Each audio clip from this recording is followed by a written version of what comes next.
ভারতের পশ্চিমবঙ্গে ভোটে কারচুপির অভিযোগ ওঠায় দুটি বিধানসভা আসনের 15টি কেন্দ্রে পুনরায় ভোট গ্রহণের সিদ্ধান্ত নিয়েছে নির্বাচন কমিশন। শনিবার হাইমন্ড হারবার ও মগরাহাট পশ্চিম আসনের এসব কেন্দ্রে নতুন করে ভোট অনুষ্ঠিত হবে বলে জানানো হয়েছে। সংবাদ মাধ্যম এনডিটিভির প্রতিবেদনে বলা হয়, মগরাহাট পশ্চিমের 11টি এবং ডায়মন্ড হারবারের 4টি বুথে পুনরায় ভোট নেওয়া হবে। সংশ্লিষ্ট কেন্দ্রগুলোর ভোট বাতিল করে নতুন করে ভোট গ্রহণের সিদ্ধান্ত নেওয়া হয়েছে।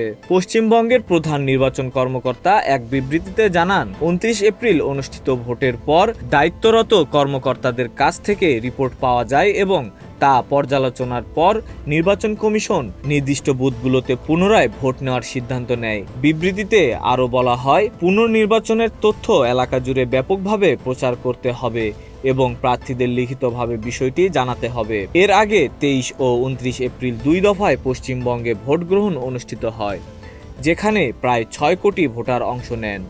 তবে নির্দিষ্ট কয়েকটি বুথে অনিয়মের অভিযোগ ওঠায় এই পুনর্নির্বাচনের সিদ্ধান্ত আসে।